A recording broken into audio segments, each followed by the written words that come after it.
Graça e paz, irmãos e irmãs.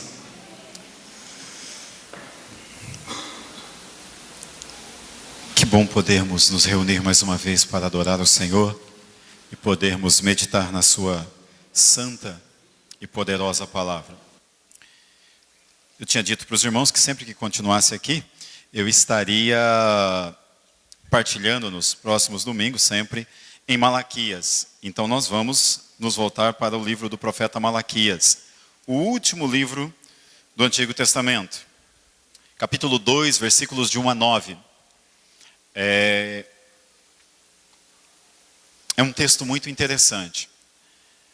Primeiramente, quando eu comecei a lê-lo, eu falei, isso aqui é bom para pregar no presbitério.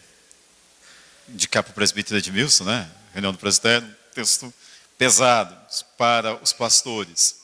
Mas depois eu estava olhando, o texto não fala de pastores, ele fala de sacerdotes. E na verdade os pastores não são sacerdotes.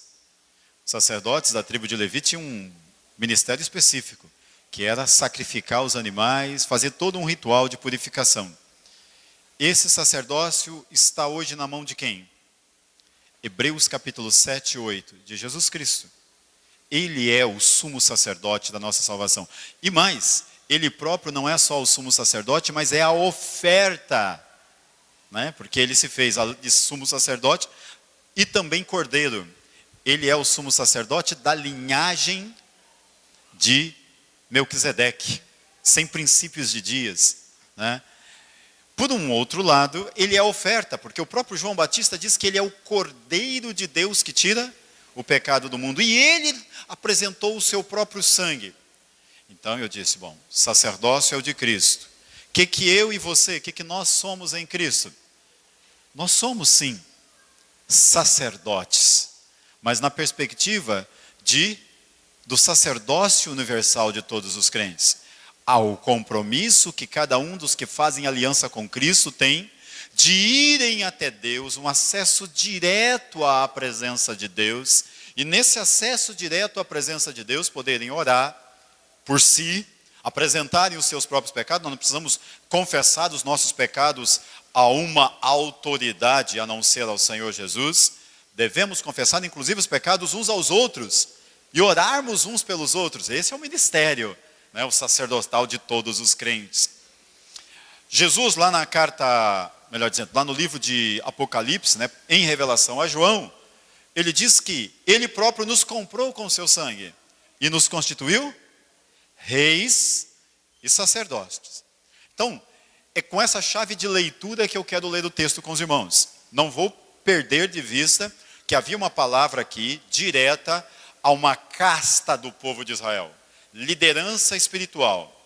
Mas para nós, a chave de leitura é: eu e você somos povo sacerdotal de Deus. Temos uma missão de ir até Deus pelas nossas vidas, mas não somente pelas nossas, pela dos nossos familiares. Temos responsabilidade com isso. Então esta palavra tem muito a ver conosco se nós aprendemos os princípios dela. Mas não nos colocaremos na ordem dos sacerdotes do Antigo Testamento. Por quê? Estou fazendo todos esses esclarecimentos para a gente poder ler o texto. Quando nós olhamos para o texto, nós vemos o povo numa época pós-exílio babilônico. Eu já falei isso inclusive domingo passado, só quero relembrar. A época pós-exílio babilônico é a época em que os reis de Israel foram todos destruídos. Não havia mais rei. Quem regia o povo de Israel? Uma liderança que foi levantada, uma liderança espiritual. Os sacerdotes, os fariseus e os saduceus.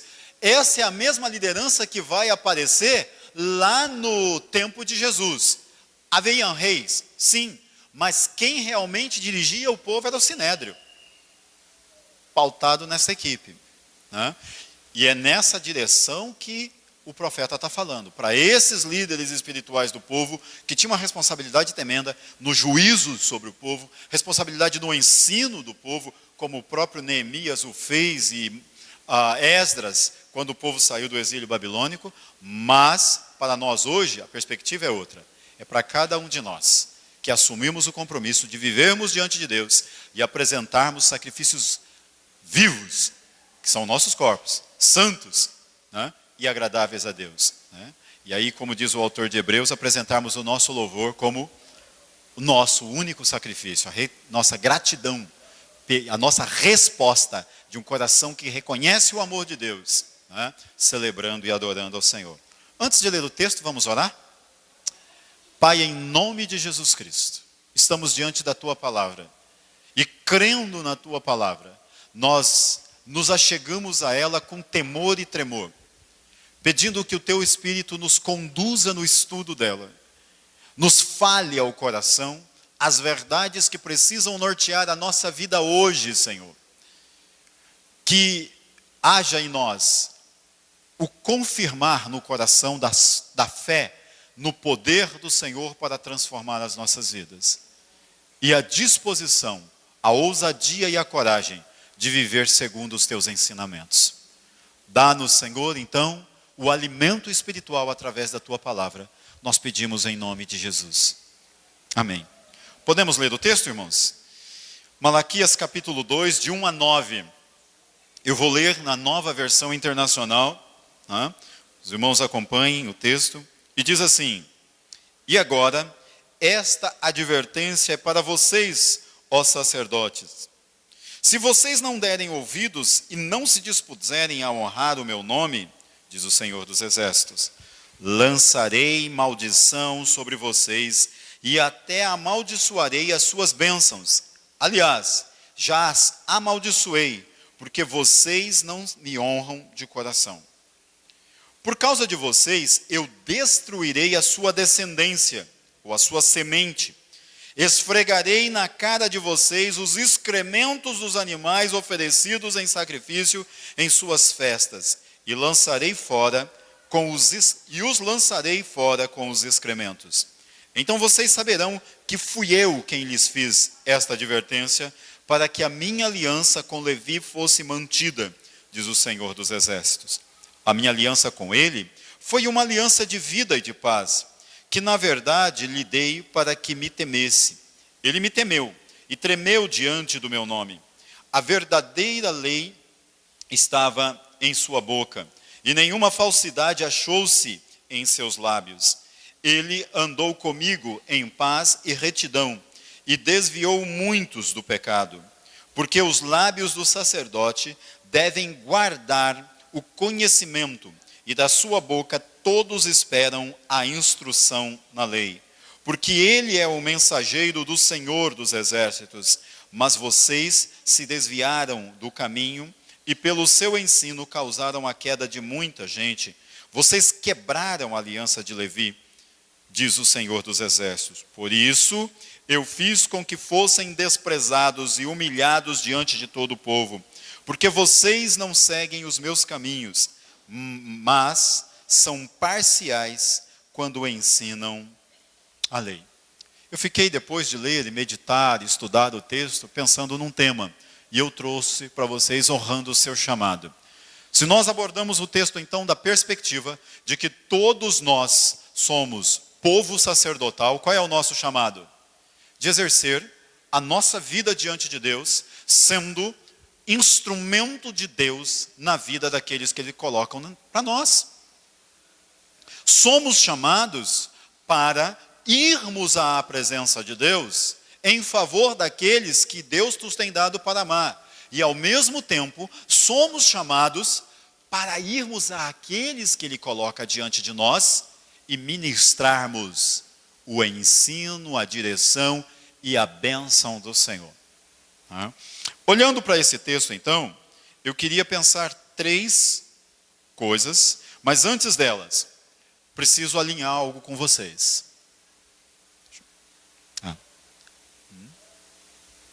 Cadê o Saulo? Porque eu não estou com... pronto, é para baixo, não para cima. Primeiro, obediência produz bênção e desobediência produz maldição. Pastor, não estou falando nada demais. Está lá no texto bíblico de Deuteronômio 28, 2 e 15. Se você abrir a sua Bíblia, você vai encontrar dizendo que se nós dermos ouvidos aos mandamentos do Senhor, se andarmos nos seus estatutos, essas bênçãos nos alcançarão. E do 2 a 14 vem uma sequência de orientação e de falas. 28 de 64 e 67 termina falando das consequências da desobediência, né? É o final lá do texto. Mas no versículo 16 já fala: se vocês não guardarem os meus mandamentos, se não obedecerem aos meus mandamentos, aos meus princípios, estas maldições os alcançarão. E lá tem uma lista. Isto era para o povo de Israel que tinha uma aliança da lei. Correto? Essa é a verdade do princípio. Mas será que depois que nós nos tornamos cristãos, nós não temos que obedecer os mandamentos do Senhor? Jesus diz em João capítulo 15, se nós permanecermos ligados com Ele e guardarmos o seu mandamento, nós faremos o quê? Daremos muito fruto.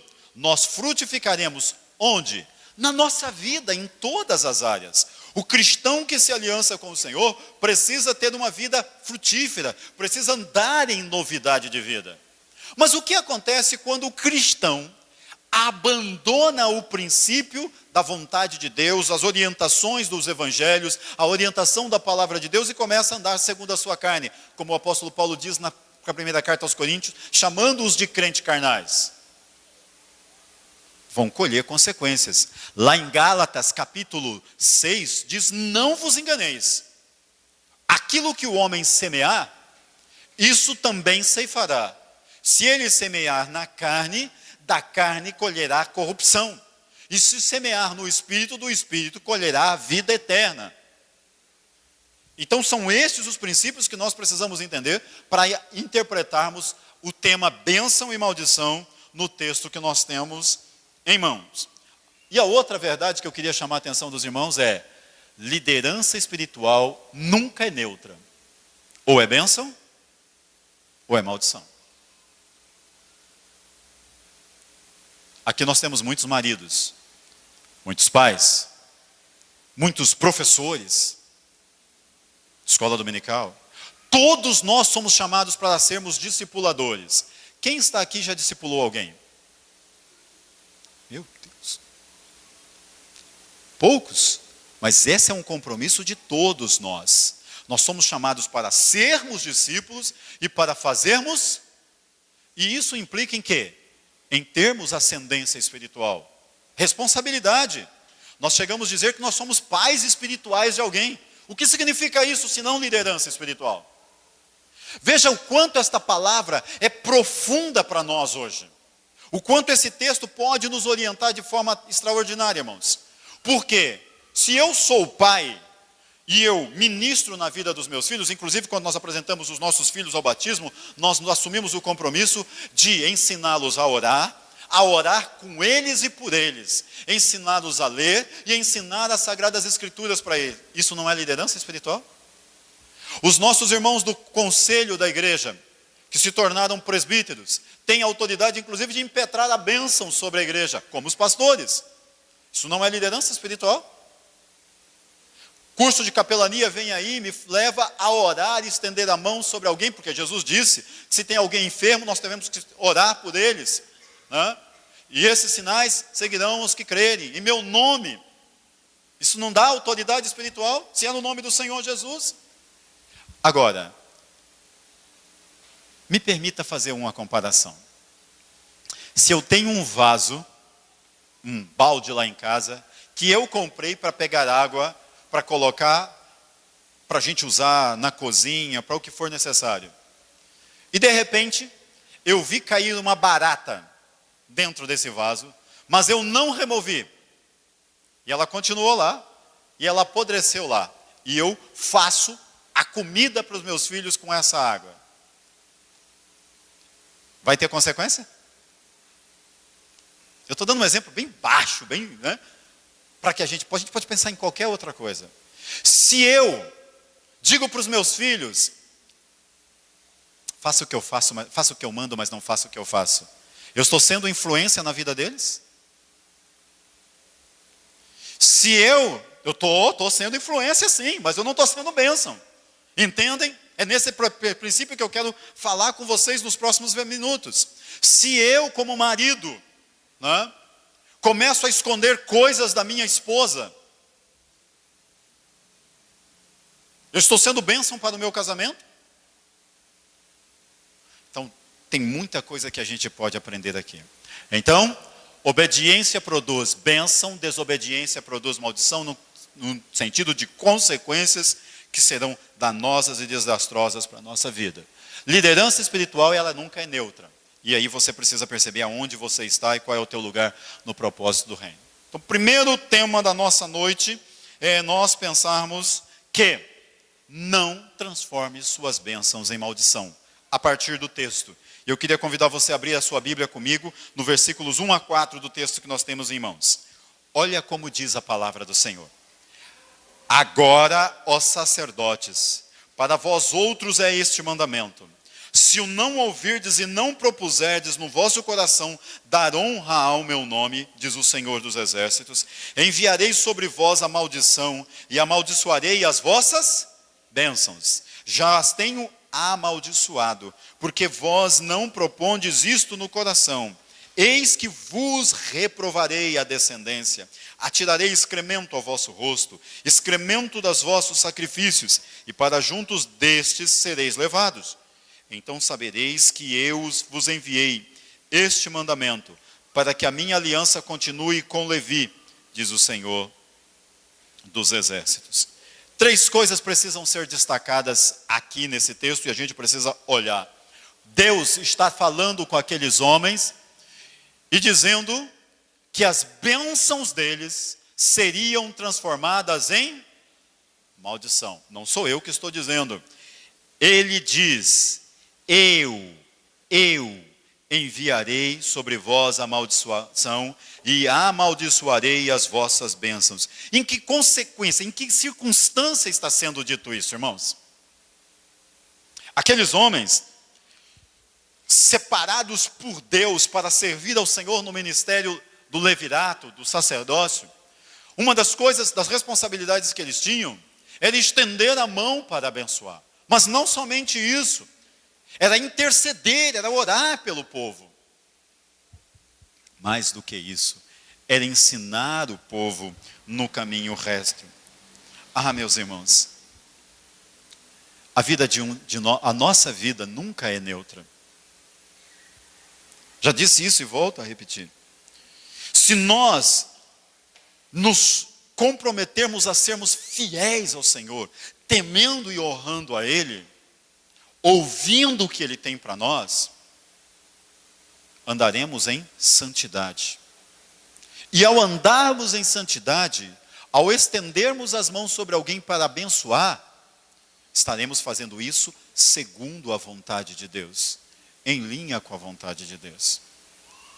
Mas se nós estamos com os ouvidos tapados para o Senhor, vivendo simplesmente, me permitam mais uma vez repetir essa frase, no religiosismo, no vir para a igreja, cumprir o rito e voltar, não meditamos na palavra do Senhor, não temos prazer em obedecer, em cumprir a vontade do Senhor, não nos apartamos do mal, pelo contrário, vivemos flertando com o pecado. O que acontece? Quando estamos em oração, estamos em linha, em intimidade com o Senhor? Ou estamos falando de nós mesmos para nós mesmos? Ah, irmãos, houve tempo na minha vida que apesar de todos os dias eu orar por uma dezena de pessoas, eu não podia dizer que isso fazia parte partindo de uma fonte de água cristalina, de estar na presença de Deus, em favor, em comunhão com o Senhor. Meu coração estava com mágoa, meu coração estava com ressentimentos, meu coração estava em desobediência em outras áreas ao Senhor. Mas houve tempo, e há momentos, e tem sido assim ultimamente, eu louvo a Deus por isso, poder sentar com alguém, sem muitas palavras, mas ser canal da bênção de Deus na vida dessas pessoas. Tenho estado com 3 adolescentes na minha casa. E como é bom poder orar por eles. É um desafio de chamá-los para o compromisso da oração, né? Tempo para nossos adolescentes é para tudo, para jogos, para Facebook, mas quando você chama para oração, a cara torce. Eles sabem do que eu estou falando. Mas é importante estar ali para abençoá-los.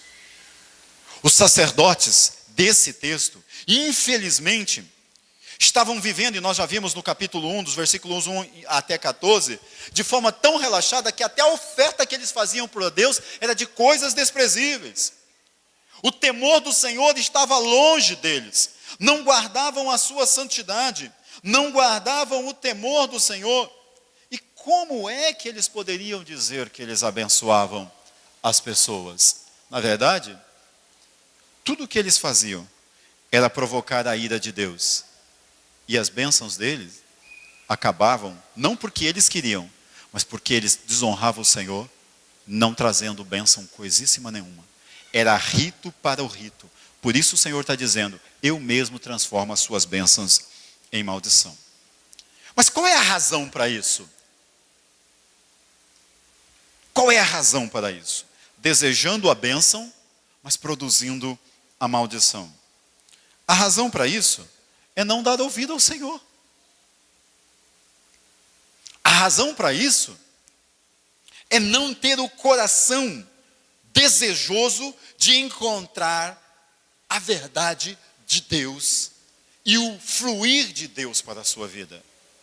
Se nós olharmos para o capítulo anterior, nós vamos olhar esses homens dizendo o seguinte: é enfadonho, o povo e eles, o culto ao Senhor é enfadonho. Ler a Bíblia é enfadonho. Orar é enfadonho. Ir para a igreja é enfadonho. Podemos dizer que alguém que pensa assim está em plena comunhão com Deus? Vamos pensar, mais uma vez, uma dessas minhas ideias, né, simplórias. Um cano de água que foi montado para transportar água de uma caixa para todos os compartimentos de uma casa. Mas que de repente, lá na base, lá em algum momento, uma conexão está separada dele. Ele não está literalmente ligado na caixa. Todo mundo pode ligar as torneiras, mas vai ter o quê? Nada, no máximo ar. Entendem do que eu estou falando, irmãos? A causa é que, por mais que o povo fosse até eles desejando receber a bênção de Deus, por mais que as pessoas chegassem na presença desses homens, esperando ter deles uma manifestação da presença poderosa de Deus, o que é que eles tinham? Nada. Vaso vazio não pode contribuir com nada. Nós somos vasos de honra, diz o apóstolo Paulo na segunda carta aos Coríntios, e ele diz que nós temos um tesouro dentro de nós, a presença do Espírito Santo. Mas o próprio apóstolo Paulo, na carta aos Efésios, ele diz que nós não podemos extinguir o Espírito Santo de dentro de nós, no sentido do quê? De relativizarmos, de relaxarmos, de abandonarmos a comunhão do Senhor. Ele diz sim que nós precisamos, dia após dia, nos enchermos do Espírito de Deus. Para que isso? Para que nós possamos nutrir outros com daquilo que nós somos nutridos. E se nós olharmos para o capítulo 15 de João, que nós acabamos de citar, diz a mesma coisa. Quem está conectado na fonte, na videira, nutre-se da seiva do Senhor. E aí, para os ramos, essa seiva espalha. E aí os frutos vêm. A bênção flui. De outra maneira, impossível. Infelizmente, me permita falar nesses termos aos irmãos com muito temor, porque eu estou entre vocês. Fiquei muito feliz de estar aqui embaixo, porque pelo menos eu não estou destacado. Quantas vezes, irmãos, nós falamos sobre tudo com os nossos filhos, com os nossos familiares, mas nós não temos uma palavra de Deus. E não temos, não é porque nós não sabemos onde buscar, é porque nós não estamos buscando. Nós não estamos tratando com responsabilidade o papel que nos foi legado de instruirmos. Quantas vezes nós conversamos com o nosso cônjuge sobre todas as coisas? Quem está nos dois grupos de veredas vai saber do que eu estou falando. Muitas vezes tratamos sobre fatos, sobre coisas, mas não nos relacionamos transmitindo bênção e vida com as pessoas. Em terceiro lugar, se nós estamos semeando frutos, sementes erradas, sementes equivocadas, sementes carnais, o que nós vamos colher? Infelizmente, frutos destrutivos. E vocês podem me dizer que briga, contenda, discussão, mágoa, ressentimento, amargura, frustração, desânimo, ódio, desejo de apartar-se, separar-se, rebelião por parte dos filhos. Vocês podem dizer que isso é bênção? Isso não é bênção. E se não é bênção, meu irmão, me desculpa, mas isso é maldição. E nós precisamos estar atentos com isso. Então, não transforme as suas bênçãos em maldição.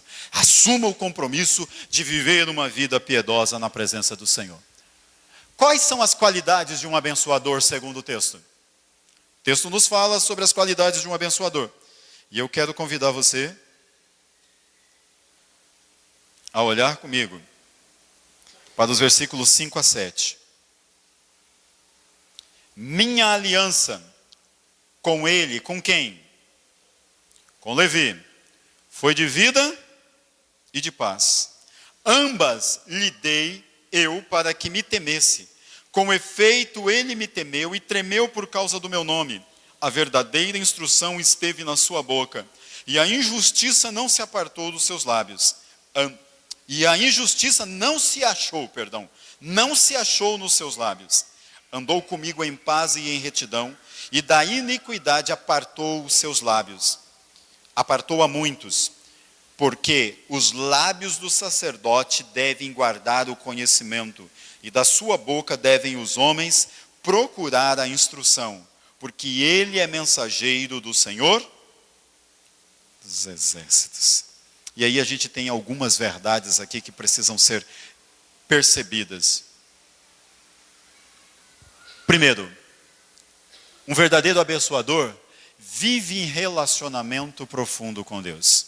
O salmista diz: a intimidade do Senhor é para aqueles que o buscam, aos quais dará a conhecer, amém, os seus caminhos. O Salmo 1 diz que aquele que teme ao Senhor, que não anda segundo o conselho dos ímpios, não se detém no caminho dos pecadores, não se assenta na roda dos escarnecedores, antes tem o prazer na lei do Senhor, é como árvore plantada junto a ribeiras de água. Quando Deus está falando com aqueles homens, aquela liderança espiritual de Israel, Ele está falando, apontando que naquela realidade eles estavam praticando e que afrontava o Senhor. Mas quando Ele vai exortá-los, Ele toma como exemplo alguém que Ele mesmo levantou lá atrás. Está relatado em Êxodo, Levíticos e em Deuteronômio, que é a tribo de Levi. A tribo sacerdotal da qual aqueles homens faziam parte. Mas que só faziam parte por nome, porque na prática haviam há muito deixado de lado o estilo de vida, o compromisso com o Senhor, a aliança de viver para a glória do Senhor. Tem alguém mexendo numa câmera que foi postada bem ali. Irmãos, aqueles sacerdotes tinham deixado de estar na presença de Deus. E agora, por mais que eles vestissem as vestes sacerdotais, por mais que colocassem a estola, por mais que fizessem os rituais de lavagem, não ministravam mais da parte de Deus. Não ministravam mais da parte de Deus. Volto a lembrar uma coisa que nós temos no nosso código disciplinar. é quando um membro da igreja, ainda que não faça nada errado na sua vida, não conserva mais a sua fé. Responsabilidade do conselho é desligá-lo da membresia da igreja. Se está lá previsto, é porque é possível a um homem, a uma mulher, a uma pessoa, apesar de cumprir todos os ritos religiosos da denominação, aqui no seu coração, ter perdido a sua fé. Ter abandonado o Senhor. E isso, irmãos, acontece, não é da noite para o dia, não. Sabe quando a gente diz, isso foi a gota d'água? Para algumas situações, isso para mim também se aplica aqui. À medida da proporção que foi se relevando o tempo, relegando ao segundo estágio, a terceiro, o tempo devocional da sua vida, o estudo da palavra do Senhor, o colocar-se diante de Deus em reverência, em temor, em humildade, e buscar que Ele próprio instrua. À medida que se passou a ouvir a exposição da palavra como simplesmente mais um discurso teórico daquele que se postava na frente, e não mais como a palavra de Deus falada ao seu coração, a pessoa foi se distanciando. E num dado momento ela se vê sem nenhuma conexão, sem nenhum compromisso mais, não com a igreja denominacional, não com o pregador, não com as ordens da igreja, mas com Deus. E aí começa até a duvidar se realmente era crente, começa a duvidar se Deus estava presente, se em algum momento falou com o Senhor. Satanás é astuto, irmãos. Satanás é astuto, irmãos. E a coisa que ele mais quer é nos afastar da presença de Deus. Mas um verdadeiro adorador, ele busca. Ele adora o Senhor em espírito e em verdade. O salmista diz que o homem que teme ao Senhor anda nos seus caminhos. Salmo 84. Tem prazer de ir aonde ele encontra comunhão com Deus. E quando ele passa pelas circunstâncias mais difíceis, ali no Salmo 84, expressado no vale de Baca. A palavra Baca é maldição. Maldição no sentido de aridez, de falta de vida. Beracá é bênção. Baca é ausência de bênção. E ele diz, quando passa pelo vale de Baca, faz dele um Beracá. Faz um lugar de mananciais, de vida, transformados, não pela capacidade intelectual, não só pela estratégia daquela pessoa, mas acima de tudo pelo fluir do poder e da vida de Deus que está nele. Jesus disse, certa vez, João 7,39, e ele disse assim, levanta no templo e diz assim, olha, aquele que tiver sede, vem a mim e beba. E aquele que beber da água que eu lhe der, rios de água viva fluirão do seu. Vida está jorrando. Um abençoador é aquele que mantém a sua integridade doutrinária. Se você olhar para o texto, ele é incorruptível. Versículo 6. A verdadeira instrução estava na sua boca. Lá em Oséias capítulo 4, diz assim, o meu povo perece porque lhes falta conhecimento de Deus. E antes um pouco o texto descreve muitas coisas que estão acontecendo. Corrupção, miséria, fome, violência. O meu povo perece porque lhe falta conhecimento de Deus. Igreja, como é que nós recebemos conhecimento de Deus?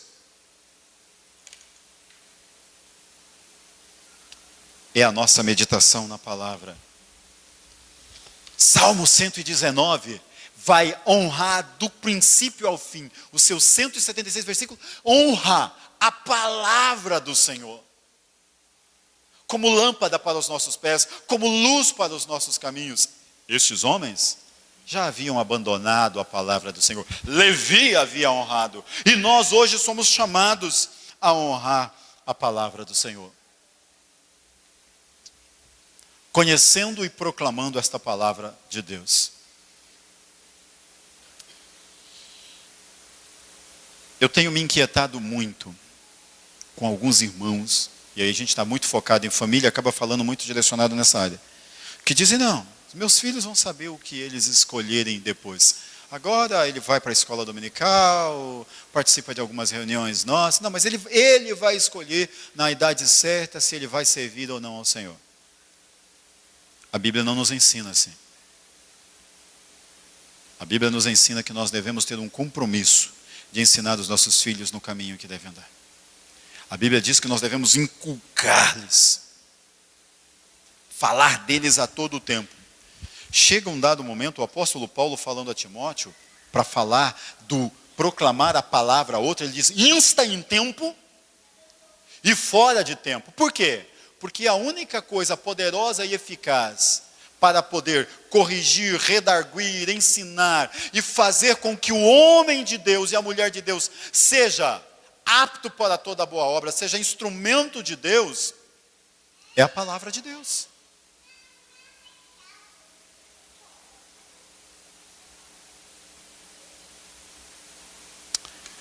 Comprometidos com a salvação de vidas. Comprometidos com a salvação de vidas. Uma das coisas que nós temos, infelizmente, hoje feito, nas nossas igrejas, por causa do clericalismo que nós estamos vivendo,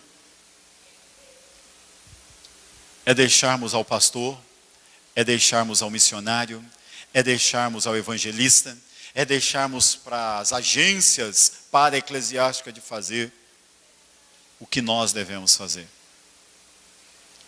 O mundo jaz no maligno. E nós somos chamados, o texto de Provérbios vai dizer, a salvar todos os que estão destinados à matança. Sabe quem está destinado à matança, irmãos? Homens e mulheres que não tiveram seus pecados perdoados em Cristo Jesus. Podem ser bebezinhos ou podem ser anciãos de idade centenárias. E Deus não diz para outros, Ele diz para cada um daqueles que conhecem a sua palavra. Toda a minha autoridade me foi dada, disse Jesus. Ide, fazei discípulos de todas as nações, batizando-os em nome do Pai, do Filho, do Espírito Santo, ensinando-os a guardar tudo o que eu vos tenho ordenado. E eis que estou convosco todos os dias até a consumação do século. Homens e mulheres aqui presentes, jovens, adolescentes, escolham ser instrumentos da bênção de Deus na vida das pessoas. Vivam de acordo com a palavra do Senhor, em comunhão com Ele. Deus quer andar conosco como prometeu que andaria com Abraão. Deus quer falar conosco como falou há muito com os servos dele. Deus quer abençoar a cada um de nós pela instrução do seu caminho. Mas nós precisamos querer, nós precisamos buscar, nós precisamos estar em plena comunhão com Ele. Mantenha a sua integridade na palavra. O relativismo, o secularismo e tantos ismos aí têm nos afastado do temor do Senhor, porque aonde nós deveríamos dizer, disse Deus, nós dizemos assim, não é bem assim, porque o doutor fulano de tal, porque o sociólogo, porque a cientista, e aí a gente relativiza a verdade de Deus. A verdade de Deus é para ser obedecida, crida e obedecida. Conheça e proclame a palavra de Deus para os seus. Não precisa atravessar a cidade para ir em alguém, não precisa ir para o outro lado do mundo. Se necessário, vá, se Deus te chamar, vá. Mas comece com os seus, seja canal, seja a boca de Deus para anunciar as maravilhas daquele que vos chamou das trevas para a sua maravilhosa luz. Terceiro momento, consequências de uma vida de infidelidade de Deus. Nós já falamos de várias delas, mas eu queria reprisá-las e reafirmá-las com os nossos irmãos. Olha o que o texto diz. Versículos 8 e 9. Mas vós tendes se desviados do caminho, e por vossa instrução tendes feito tropeçar a muitos. Violastes a aliança de Levi, diz o Senhor dos Exércitos. Por isso também eu, vos fiz desprezíveis e indignos diante de todo o povo, visto que não guardastes os meus caminhos e vos mostrastes parciais em aplicar a lei. Eu vou ser bem prático com vocês nesse momento. Quem não está disposto em andar em intimidade com Deus, começa a ter uma vida de repreensão. Por causa de tudo que escolheram aqueles homens, se tornaram repreensíveis na sua conduta, na sua moralidade, repreensíveis inclusive na sua ação para com aqueles que ministravam. Como é que isso pode nos ajudar nesta noite? Como é que isso pode nos instruir? Essas verdades podem nos instruir nesta noite. Um cristão reprovável é a pior coisa que existe. Já ouviram muitas vezes, não? Ser crente como fulano, ser mau testemunho, pedra de tropeço. Mas, irmãos, a pior coisa que tem é sermos mau testemunho e pedra de tropeço para aqueles que Deus deu para que nós sejamos instrumento de bênção na vida deles. Os nossos cônjuges, os nossos filhos, os nossos parentes mais próximos, porque são aqueles que dia após dia estão nos observando. E nos veem nos postar na frente da igreja, e nos veem reunidos com os irmãos fazendo aquelas orações, né, de fogo, entre aspas. Mas no dia a dia, nós estamos envergonhando o nome do Senhor com a nossa conduta. Não podemos permitir que sejamos reprováveis. Somos chamados a fugir da aparência do mal, a evitar linguagem torpe. Somos chamados a fugir das contendas, das intrigas, das facções, das brigas, das dissensões. Somos chamados a abençoar e não a amaldiçoar. Somos chamados a orar, inclusive, pelos nossos inimigos. Isso é conduta santa. Fora disso, conduta reprovável. Perversão. Afastamento do Senhor nos destrói. Perdemos de perspectiva qual é a vontade de Deus, o temor do Senhor. E quando um homem ou uma mulher perde de perspectiva o temor do Senhor, a honra ao Senhor, sabe o que acontece? Ele começa a tentar torcer a palavra de Deus para justificar as suas atitudes. E isso é terrível também. Porque ele começa a diluir a palavra de Deus. Começa a procurar argumentos de um lado e de outro para dizer que não é bem assim. E aí começam a fazer as pessoas a tropeçarem. Eu não quero acusar ninguém aqui nessa igreja, pelo amor de Deus, porque eu não sou. Não é esse o meu feitio. Mas eu tenho ouvido irmãos, nesses 20 e poucos anos de ministério, que sabem que poderiam ter dito, o caminho é esse, andai por ele. Mas escolheram relativizar a palavra de Deus para satisfazerem os seus desejos. E não tiveram mais autoridade para chamar os seus. Até porque não se arrependeram, reconhecendo o que fizeram isso. E aí preferem então convidar alguém que venha de lá para falar para os seus. Alguém que... Uma coisa é você estar lidando com um problema que você desconhece. Outra coisa é você estar se sentindo desautoridade. Reprovável por um estilo de vida fora da palavra. E aí esse texto nos chama ao arrependimento. Porque a Bíblia diz que se confessarmos os nossos pecados, Ele é fiel e justo para nos perdoar o pecado. Perdoado, ninguém pode me acusar. Portanto, nenhuma condenação há para os que estão em Cristo Jesus. Segundo, me purificar de toda injustiça. Purificado, não existe mancha. Não tenho mais vergonha de reconhecer que eu fiz, que eu errei, que eu falhei, mas que agora o sangue de Jesus está sobre a minha vida. E a minha autoridade então é muito maior, porque eu dou o testemunho da graça de Deus. Mas tem muita gente que precisa de se arrepender. A heresia saindo da boca de uma pessoa se desemboca em imoralidade. E aí os desvios vão sendo cada vez mais. A impiedade se transforma em perversão. Temos que ter cuidado com isso. maldade. E não é a maldade naquele sentido de estar tramando o mal contra alguém. Aqui é licenciosidade. Guardar no coração as coisas que o Senhor reprova. O baú do pecado. Ninguém sabe. Uma historinha que o reverendo Otoniel Gonçalves sempre gostava de contar, que uma vez ele foi à casa de um irmão visitar, tinham orientado ele sobre uma coisa que estava acontecendo e ele foi saber. E aí ele chegou lá, depois de um dia, quando ele chega na casa do irmão, depois de uma conversa, ele diz: irmão, o irmão tem um... O irmão olha para ele, olha para a esposa olha para ele olha para a esposa. Irmão, o irmão tem um... Ele fala meio rouco, né? Aí de repente, num dado momento, o irmão foi lá e disse: olha, pastor, essas coisas a gente não revela para ninguém não, mas vem cá comigo. Levou o pastor lá no quarto, puxou de debaixo da cama um garrafão e uma branquinha daquela assim mesmo pura, tirada lá do alambique. E ele ria muito contando essa história, mas é uma história para contar e dizer o seguinte: tem coisas que nós achamos que nós escondemos de todo mundo, mas não escondemos de Deus. Isso é maldade.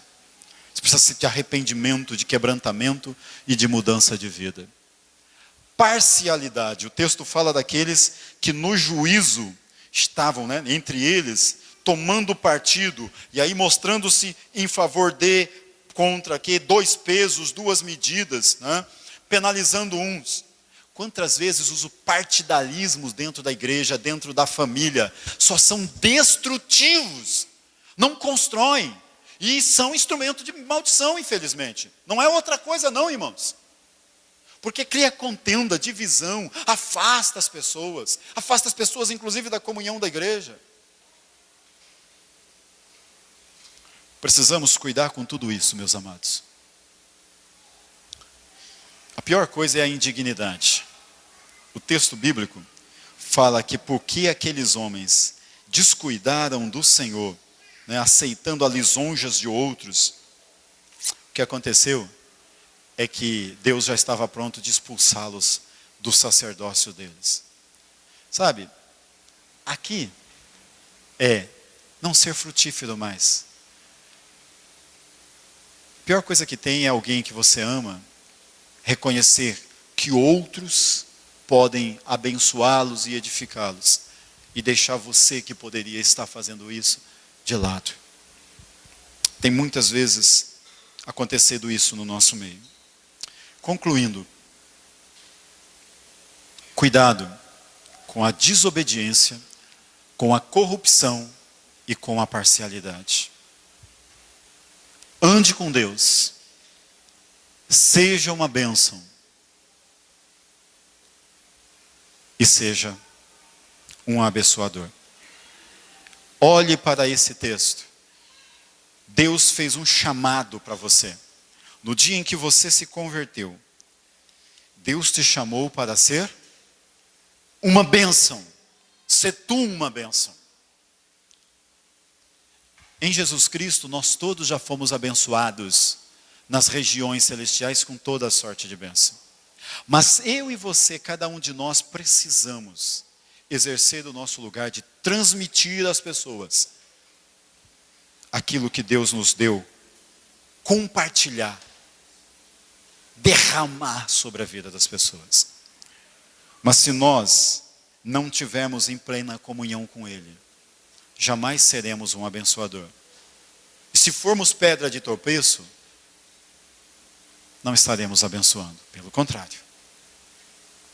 Pense bem nisso. E eu queria te convidar, nós vamos entoar o hino 241, Vaso de Bênção. Sérgio, eu vou conduzir daqui. Eu queria que você... Vamos primeiro cantar, vamos ficar em pé, a gente já está um tempo sentado. Vamos cantar esse hino.